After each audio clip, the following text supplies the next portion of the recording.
السلام عليكم ورحمة الله وبركاته. الحمد لله الذي هدانا لهذا وما كنا لنهتدي لولا أن هدانا الله. اللهم صل وسلم على نبينا محمد صلى الله عليه وسلم. اما بعد. حضرات محترم، عید الفطر کے متعلق چند باتیں آپ کے سامنے اختصار کے ساتھ بیان کرنے لگا ہوں۔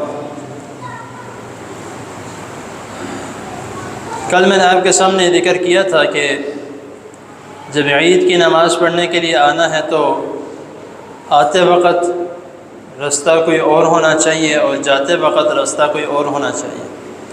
اس کا میں نے طریقہ کار بھی آپ کو بتا دیا تھا۔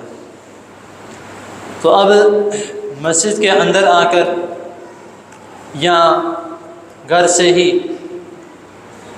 رسول اللہ صلی اللہ علیہ وسلم کا جو عمل مبارک ہے وہ یہ تھا کہ عید الفطر کے لیے رسول اللہ صلی اللہ علیہ وسلم گھر سے کچھ کھا کے آتے تھے، اور عید الاضحیٰ کے لیے نبی کریم صلی اللہ علیہ وسلم بغیر کچھ کھائے آتے تھے۔ عید الفطر کے لیے نبی کریم صلی اللہ علیہ وسلم جب آتے تو راوی بیان کرتے ہیں کہ رسول اللہ صلی اللہ علیہ وسلم لازماً تاک کھجور کھا کر آتے تھے۔ ایک حدیث میں یہ ہے کہ نبی کریم صلی اللہ علیہ وسلم 3 کھجوریں کھا کر آتے تھے، یعنی کہ وہ بھی تاک ہی۔ تو اگر کسی کا دل کرتا ہے زیادہ کھانے کو تو 5 بھی کھا سکتا ہے، 7 بھی کھا سکتا ہے، 9 بھی کھا سکتا ہے، لیکن کوشش کریں کہ کھجور جو ہے وہ گھر سے کھا کر آئیں۔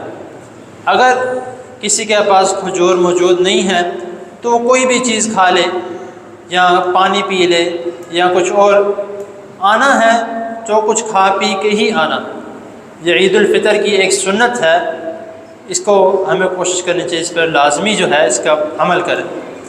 اگر مثال کے طور پہ باقی مساجد کا تو مجھے نہیں پتہ، لیکن ہماری مساجد میں الحمدللہ اللہ تعالیٰ کی توفیق سے جو بھائی بہن ادھر عید پڑھنے کے لیے آتے ہیں ان کو علم ہے کہ اگر گھر سے وہ کھجور نہ کھا کے ان کو نہ ملے تو وہ ادھر آ کے کھا لیتے ہیں۔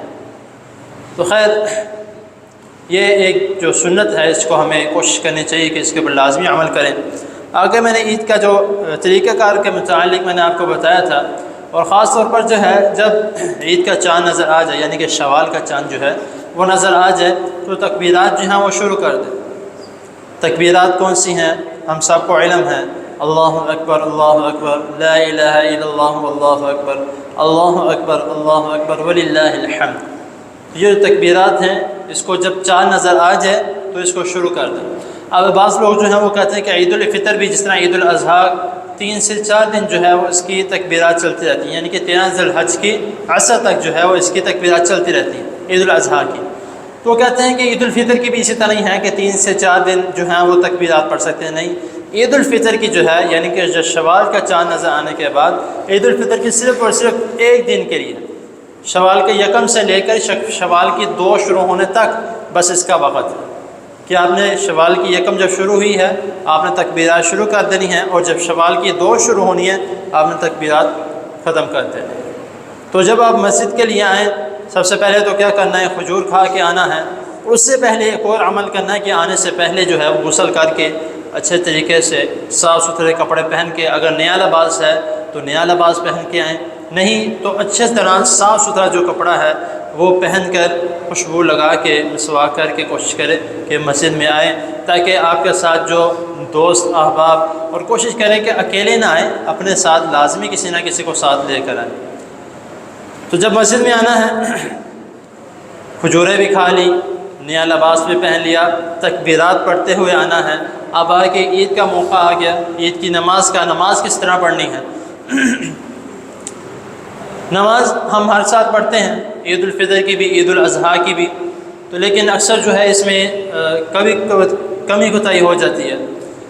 جو عید الفطر کی اور عید الاضحیٰ کی نماز کا طریقہ ہے وہ اس طرح سے ہے کہ پہلی رکعت میں 7 تکبیریں، اور 7 تکبیریں اس طرح ہیں کہ جو پہلی تکبیر تحریمہ ہے اس کو ساتھ نہیں ملانا، اس کے علاوہ 7 تکبیریں، یعنی کہ نماز ہم نے شروع کی تکبیرات احرامہ سے اللہ اکبر کہہ کے، اس کے بعد جو ہے وہ 7 تکبیریں آپ نے پڑھنی ہیں، اللہ اکبر اللہ اکبر اللہ اکبر اللہ اکبر اللہ اکبر اللہ اکبر اللہ اکبر، 7 تکبیریں۔ اس کے بعد آپ نے یعنی کہ اللہم باعد بینی، پھر سورۃ فاتحہ اور سورت، باقی نماز اس طرح۔ اب دوسری رکعت میں 5 تکبیریں ہیں۔ اس کا بھی طریقہ یہی ہے کہ جو ہم نے دوسری رکعت کے لیے اٹھنا ہے اس تکبیر کو ساتھ نہیں ملانا، اس کے علاوہ ہم نے 5 تکبیریں پڑھنی۔ دوسری رکعت کے لیے ہم اٹھ کے اللہ اکبر کہہ دیا، وہ ختم ہو گئی۔ اب اس کے علاوہ اللہ اکبر اللہ اکبر اللہ اکبر اللہ اکبر اللہ اکبر، یہ 5 تکبیریں، کل 12 تکبیرات جو ہیں وہ عید الفطر اور عید الاضحیٰ کی نماز میں ہیں، باقی نماز اس طرح سے۔ تو اب یہاں پر آخری بات کو جو ہے یہ کر کے بات کو مکمل کرتے ہیں۔ یہاں پہ ایک مسئلہ جو ہے وہ اکثر دوست احباب کا جو آتا ہے کہ اگر عید کی نماز کی کوئی رکعت نکل جائے تو پھر وہ کیا کرے۔ اب اکثر لوگ جو ہیں جن کو علم میں نہیں ہے اور جن کو علم میں بھی ہے وہ بھی کبھی کبھی تھوڑا بہت کر جاتے ہیں اس طرح کہ وہ ایک ہی تکبیر پڑھ کے یعنی کہ دوسری رکعت کے لیے اٹھے ہیں، اللہ اکبر کیا، سورۃ فاتحہ پڑھی، آگے چھوٹی سورت پڑھی، سجدہ رکوع کر کے نماز مکمل نکالی، اس طرح نہیں کرنا۔ جو عید کی تکبیرات ہیں یہ عید کی نماز کا حصہ ہیں، علیحدہ نہیں ہے۔ جس طرح نماز فرض ہے عید کی، اسی طرح یہ جو اس کی تکبیرات ہیں یہ بھی اس میں لازم اور فرض ہے۔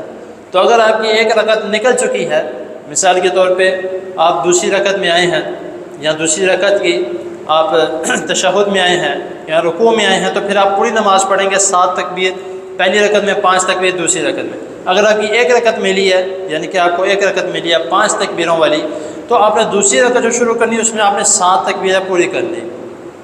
آپ اٹھیں گے، اٹھ کے 7 تکبیریں پڑھیں گے، اس کے بعد سورۃ فاتحہ اور کوئی چھوٹی سورت، اور اس کے بعد جو ہے وہ آپ کی نماز مکمل ہوگی۔ تو یہ جو طریقہ کار ہے اس کا ہمیں خاص خیال رکھنا چاہیے۔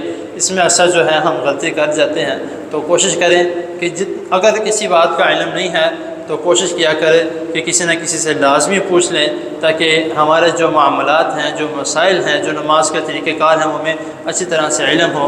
اللہ تعالیٰ کے حضور دعا ہے۔ اور ایک اور بات میرے ذہن میں آ گئی، اگر آج چاند نظر آ جاتا ہے تو الحمدللہ، اگر کل آتا ہے تب بھی الحمدللہ، ہمیں ایک اور روزہ مل جائے گا۔ تو اگر چاند نظر آ جاتا ہے تو اس میں ایک جو احادیث میں آتا ہے کہ عید کے موقع پر جب صحابہ کرام رضی اللہ تعالیٰ عنہم آپس میں ملا کرتے تھے تو عید کی نماز پڑھنے کے بعد تو وہ ایک جملہ کہا کرتے تھے۔ ہم اکثر ایک دوسرے کو کہتے ہیں کہ عید مبارک عید مبارک، وہ بھی ایک اپنی جگہ پہ ہے۔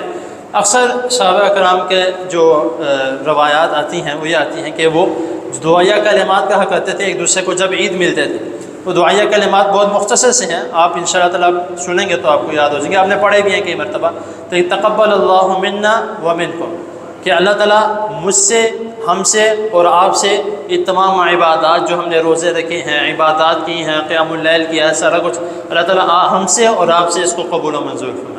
تو کوشش کریں کہ ان دعائیہ تقبل اللہ منا ومنکم مختصر سے کلمات ہیں، تو کوشش کریں کہ اس بار عید مبارک تو ہم سب کہتے رہتے ہیں کہ ان الفاظوں کے ساتھ جو ہے اپنے بھائیوں کو گلے ملیں، تو انشاءاللہ تعالیٰ آپ کے دعائیہ کلمات جو ہیں ان کے لیے بھی فائدہ مند ہوں گے، آپ کے اپنے لیے بھی فائدہ مند ہیں۔ اللہ تعالیٰ کے حضور دعا ہے۔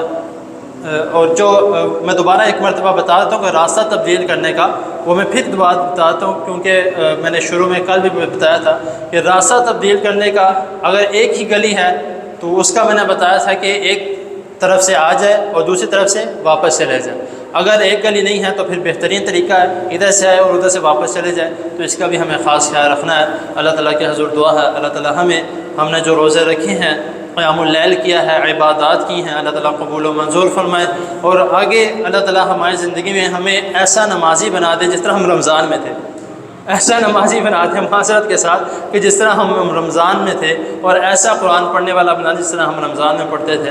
اللہ تعالیٰ کی حضور دعا ہے اللہ تعالیٰ ہمیں جو سنا اس پر عمل کرنے کی توفیق عطا فرمائے۔ جزاکم اللہ۔